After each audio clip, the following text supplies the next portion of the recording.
ইমাম ইবনে খালদুন একজন ঐতিহাসিক মন্তব্যে তিনি বলছেন যে কিলা ইয়া আলামু ইমাম আবু হানিফা সালাসা আহাদিস।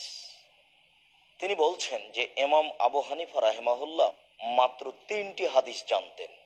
ইমাম ইবনে খালদুন রাহিমাহুল্লাহ তিনি বলছেন ইয়া আলামু সাবা আসারা হাদিসান, তিনি 17টি হাদিস জানতেন। তো এই মন্তব্যগুলি মন্তব্য।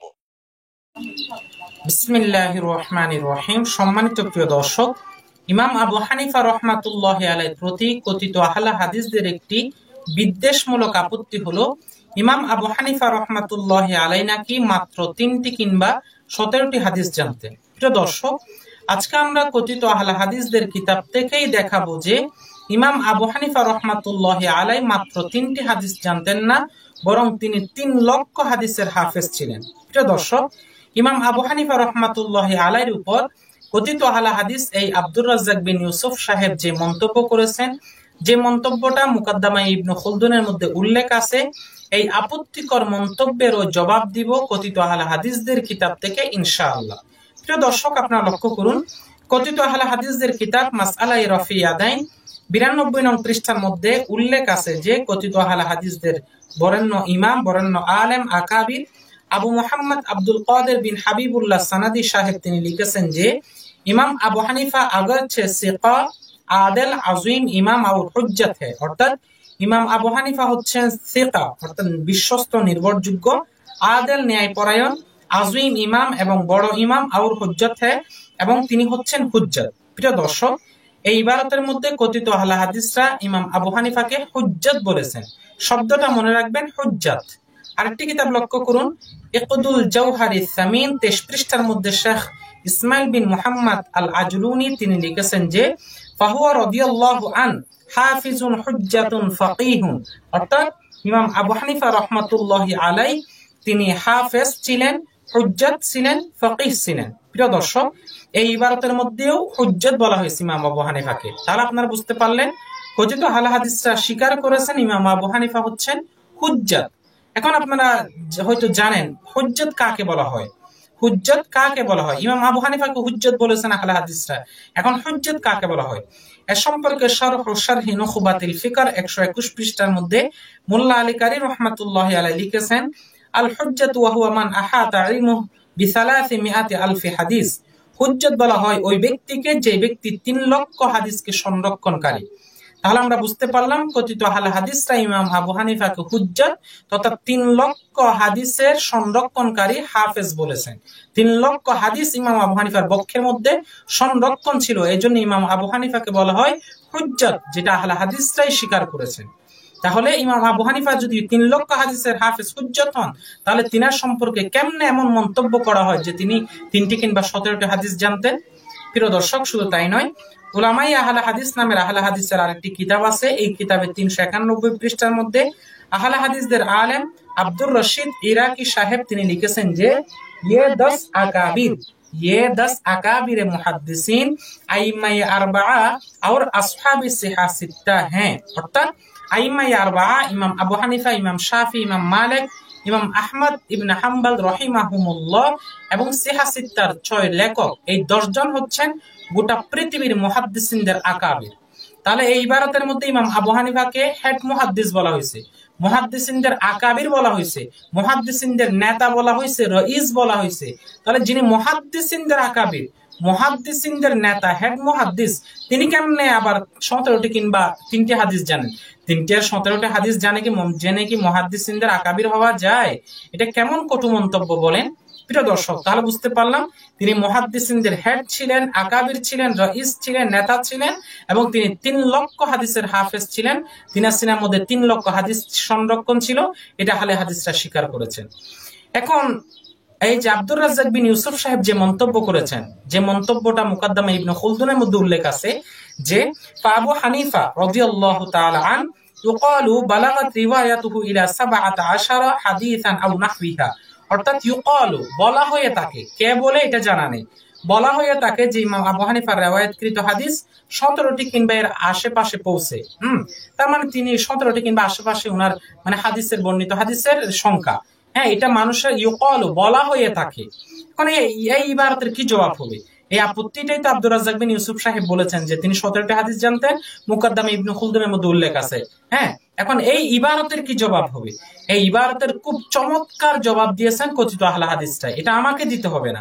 আপনারা লক্ষ্য করুন, ইশাআতুস সুন্নাহ 22তম খণ্ডে 313 পৃষ্ঠার মধ্যে কথিত আহলে হাদিসদের ইমাম হুসাইন বাটালবি সাহেব তিনি স্পষ্ট সুন্দর করে লিখেছেন যে চারোं ইমামों में से पहले इमाम, অর্থাৎ চারোं ইমামদের মধ্য থেকে প্রথম ইমাম ইমাম আবু হানিফা रहमतुल्लाह अलैहि की तवज्जो तफक्कुह व इज्तिहाद व इफ्ता की तरफ ज्यादा थी और नकल व रवायत হাদিস की तरफ कम। অর্থাৎ চারজন ইমামদের মধ্য থেকে প্রথম ইমাম ইমাম আবু হানিফার মনোনিবেশ, তিনার দৃষ্টি, তিনার তাওয়াজ্জু ফিকহের দিকে, ইজতিহাদের দিকে, ইফতার দিকে একটু বেশি ছিল তুলনামূলক, এবং হাদিস বর্ণনার ক্ষেত্রে কম ছিল। জैसा যেমন उनमें से आखिरी इमाम, चार इमामদের মধ্য থেকে শেষ ইমাম इमाम अहमद इब्न हम्बल की तवज्जो रिवायत हदीस की तरफ ज्यादा रही और तफक्कुह व इज्तिहाद व इफ्ता की तरफ कम।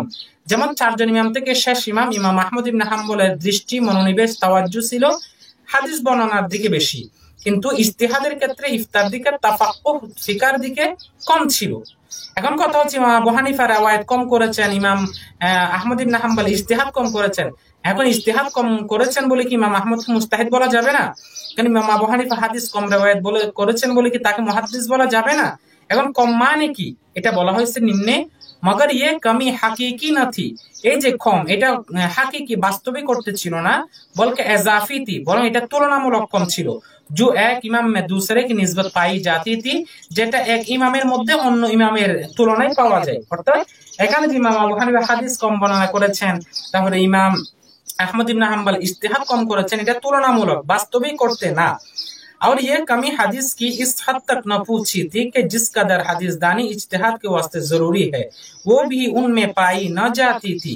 অর্থাৎ এখানে যে হাদিসের কম, ইমাম আবু হানিফা কম হাদিস বর্ণনা করেছেন, এটার সংখ্যা এত কম ছিল না যে যতটুকু কম হাদিসের কারণে তিনি ইজতিহাদ করতে পারতেন না, এমন কম ছিল না। और उन पर लफ्ज मुहद्दिस सादिक आने से मानी थी, অর্থাৎ উনি এত কম হাদিস জানতেন না বা জানতেন এমন না যার উপর যে মুহাদ্দিস শব্দটা প্রয়োগ করা যায় না, অর্থাৎ তিনি এত কম বেশি কম হাদিস জানতেন না যার কারণে তাকে মুহাদ্দিস বলা যাবে না, এমন নয়। এরকম ইমাম আহমদ ইবনে হাম্বলের ক্ষেত্রে और कमी तफक्कुह व इज्तिहाद इस हद तक न पूछी हुई थी जो उन पर लफ्ज मुजतहिद इतलाक से माने होती। আর ইমাম আহমদ ইবনে হাম্বল ইজতিহাদ কম করেছেন, তার মানে উনার ইজতিহাদ এত কম ছিল না যে যার কারণে তাকে মুজতাহিদ বলা যাবে না। ইমাম আবু হানিফার হাদিস এত কম ছিল না যে তাকে মুহাদ্দিস বলা যাবে না বা তিনি ইজতিহাদ করতে পারতেন না। আর ইমাম আহমদ ইবনে হাম্বলের ইজতিহাদ এত কম ছিল না যে তাকে মুজতাহিদ শব্দটা প্রয়োগ করা যাবে না। এরপর নিম্নে খুব সুন্দর কথা বলেছে, और अगर इस दर्जा की कमी हदीस इमाम अबू हनीफा अलैहि रहमा में इमाम और इब्न खुल्दून की इस कौल से कि इमाम अबू हनीफा 17 रवायत हदीस सेहत को पहुंची है निकाल गई। অর্থাৎ তাহলে বুঝতে পারলাম ইমাম আবু হানিফা হাদিস কম riwayat করছেন, এটা তুলনামূলক। তাহলে এটা দ্বারা বোঝা যায় ইবনে খুলদুন যে কথাটা বলেছেন ইমাম আবু হানিফা 17টি হাদিস জানতেন, যেটা আব্দুর রাজ্জাক বিন ইউসুফ বলেছেন, এই কথা থেকে ইমাম আবু হানিফা বের হয়ে গেছে। তো এখন ইবনে খুলদুন যে কথাটা বলেছেন 17টি হাদিস, এটার কি অর্থ হবে? और उसके माना ये समझेगी যে আহলে হাদিসরা এটার অর্থ এটা বুঝেছেন যে উनको सिर्फ 17 হাদিসই পৌঁছি থি, অর্থাৎ তিনি আর কাছে মাত্র 17টি হাদিস পৌঁছেছে, তিনি 17টি হাদিস জানতেন। তো ये और भी हमाकत और जहालत है, এটা আরো বেশি মূর্খতা এবং হচ্ছে বোকামি। তার দেখেন এখানে বলেছেন ইমাম আবু হানিফা 17টি হাদিস জানতেন, এটা যদি কেউ বুঝে থাকে এটা নাকি হামাকত এবং জাহালত, বোকামি এবং মূর্খতা। বরং ওই কথার কি অর্থ হবে 17টি হাদিসের? इस कौल के माना तो ये है, ওই কথার অর্থটা এটা कि ইমাম আবু হানিফা যে जो रवायत হাদিস লোক को বসনদ সহি पूछी, অর্থাৎ ইমাম আবু হানিফা থেকে যে হাদিসগুলো মানুষের কাছে পৌঁছেছে और उनमें से मरवी हुई, ইমাম আবু হানিফা থেকে riwayat হয়েছে, उनकी तादाद 17 तक पूछी, তার সংখ্যা 17টি পর্যন্ত পৌঁছেছেন। ये मुराद नहीं, এই উদ্দেশ্য নয় কে উनको सिर्फ 17 হাদিসে পৌঁছি থি, তিনি মাত্র 17টি হাদিস জানতেন। অর্থাৎ ইমাম আবু হানিফা ফিকহের মধ্যে লিপ্ত ছিলেন, ইজতিহাদের মধ্যে লিপ্ত ছিলেন, তো ওনার কাছ থেকে মানুষের যে হাদিস পৌঁছেছে মানুষের কাছে এটা 17 ছিল। এর ব্যাখ্যা এটা নয় যে ইমাম আবু হানিফা 17টি হাদিস জানতেন। जो शख्स इमाम आजम की मुस्नद को जिसको खारजमी ने जमा किया, इमाम আবু হানিফার যে মুসনাদ আছে, মুসনাদ নামের কিতাব যেটা খারজমি রাহমাতুল্লাহ আলাইহি জমা করেছেন, देखेगा যে ব্যক্তি এই কিতাবটি দেখবে, वो इस माना को यकीनन गलत समझेगा, তারা এই অর্থটাকে এটাকে স্পষ্টভাবে यकीनভাবে নিশ্চিতভাবে भूल बुझबे क्या মাসানিদ ইমাম আজম में सिर्फ 17 হাদিস ही है, मसनद इमाम आजमेর মধ্যে কি মাত্র 17টি হাদিস আছে। झूठ कहने में तो कुछ शर्म चाहिए, ইমাম আবু হানিফার শানের মধ্যে যে মিথ্যা বলতেছে, এই মিথ্যা বলারও তো একটা লজ্জা থাকা চাই। প্রিয় দর্শক, তাহলে দেখেন কত সুন্দর চমৎকার জবাব দিয়েছেন। মিথ্যাচার যে করতেছে, মিথ্যাচার করার একটা তো সীমা আছে, এটা লজ্জা থাকা চাই। এটা হচ্ছে আহলে হাদিসরাই বলেছেন। শুধু তাই নয়, দাউদ গজনবী 136 পৃষ্ঠার মধ্যে সৈয়দ আবু বকর গজনবী রহমাতুল্লাহি আলাইহি লিখেছেন, কত আহলে হাদিসদের আলেম, যে জামাত আহলে হাদিস কো ইমাম আবু হানিফা রহমাতুল্লাহি আলাইহি কি রুহানি বদদুয়া লেकर बैठ गई है, অর্থাৎ আহলে হাদিসরা ইমাম আবু হানিফার রুহানি বদদুয়া পাইছে, বদদুয়া নিছে। हर शख्स अबू हनीफा कह रहा है, कोई बहुत ही इज्जत करता है तो इमाम আবু হানিফা कह देता है, অর্থাৎ সবাই ইমাম আবু হানিফাকে আবু হানিফা বলে, কেউ সম্মান করলে ইমাম আবু হানিফা বলে, কেউ রহমাতুল্লাহি আলাইহি পর্যন্ত পড়ে না বা বলে না। फिर उनके बारे में इनकी तहकीक ये है, इमाम আবু হানিফা সম্পর্কে আহলে হাদিসের তাহকিক হচ্ছে এটা যে कि वो 3 হাদিস জানতে थे। ইমাম আবু হানিফা নাকি 3টি হাদিস জানতেন। ज्यादा से ज्यादा 11, বেশি থেকে বেশি 11টি। अगर कोई बहुत बड़ा एहसान करे, কেউ যদি ইমাম আবু হানিফার প্রতি অনেক বড় এহসান করে, তো উনহি 17 হাদিসों के आलम गर्दानता है, তাহলে তারা ইমাম আবু হানিফাকে 17টি হাদিসের আলেম জানে। जो लोग इतने जलील कदर इमाम के बारे में ये नुक्ता नजर रखते हैं हो, অর্থাৎ যে আহলে হাদিসরা এত বড় ইমাম জলিল কদর ইমামের ব্যাপারে এমন কটু মন্তব্য, কটু দৃষ্টি রাখে, उनमें इत्तेहाद व एकजहती क्यों कर पैदा हो सकती है, তাদের মধ্যে ঐক্যতা কেমনে আসতে পারে। প্রিয় দর্শক, তাহলে এখানেও দাঁতভাঙ্গা জবাব দেওয়া হয়েছে আহলে হাদিসদেরকে, যে ইমাম আবু হানিফাকে 17টি হাদিস জানে বলা, এটা স্পষ্ট ইমাম আবু হানিফা সম্পর্কে কটু মন্তব্য করা। প্রিয় দর্শক, শুধু তাই নয়, তাহলে আহলে হাদিসরাই বলেছেন যে ইমাম আবু হানিফা 17টি হাদিস জানেন, এটা সঠিক নয়, এটা একটা গুস্তাখি ইমাম আবু হানিফার ব্যাপারে, এটা একটা খারাপ মন্তব্য করা। এরপরে আরেকটি চমৎকার জবাব দিয়েছেন কথিত আহলে হাদিসদের ইমাম জুবাইর আলী জাই সাহেব। তিনি মাসিক আল হাদিস সংখ্যা 49 পৃষ্ঠা নম্বর 34 লিখেছেন, इस कौल के बातिल व साकित होने की तीसरी दलील जारह का मजहूल होना है, অর্থাৎ ইমাম আবু হানিফার ব্যাপারে যে একটা মন্তব্য করা হয়েছে, এই মন্তব্যটা অগ্রহণযোগ্য, বাতিল এবং পরিত্যক্ত হওয়ার সবচেয়ে বড় 3 নম্বর দলিল হচ্ছে এখানে যে জারাহ করেছেন, যে মন্তব্য করেছেন, এটা উল্লেখ নাই, কে করেছেন এটা উল্লেখ নাই, এটা মাজহুল। আর মাজহুল এটা গ্রহণযোগ্য না। এখানে বলা হয়েছে ইউকালু, সিগে তামরিজ দ্বারা বলা হয়ে থাকে, তো কে বলেছেন উল্লেখ নাই, তো যেহেতু উল্লেখ নাই তাই এই মন্তব্যটা গ্রহণ করা যাবে না। আহলে হাদিসরা হাদিসের ক্ষেত্রে মজহুল গ্রহণ করে না, মজহুল রাবির হাদিস গ্রহণ করে না, তার মজহুল রাবির মন্তব্য কেমনে তারা গ্রহণ করে। প্রিয় দর্শক, তাহলে বুঝতে পারলাম ইমাম আবু হানিফা 3টি কিংবা 17টি হাদিস জানতেন, এটা সঠিক নয়। আমরা যদি মেনে নিই তর্কের খাতিরে যে তিনি 17টি হাদিস জানতেন, তাহলে কি সমস্যা কোথায়? 17টি হাদিস জানলে কি তিনি ছোট হয়ে যান? বুখারী শরীফ প্রথম খণ্ড 67 পৃষ্ঠা 3 নম্বর লাইনের মধ্যে উল্লেখ আছে, ওয়াকানা আবু বকর আ'লামানা, আবু বকর সাহাবীদের মধ্যে সবচেয়ে বড় জ্ঞানী ছিলেন। এখন সবচেয়ে বড় জ্ঞানী থাকা সত্ত্বেও আবু হুরায়রা হাদিস কয়টা বর্ণনা করেছেন?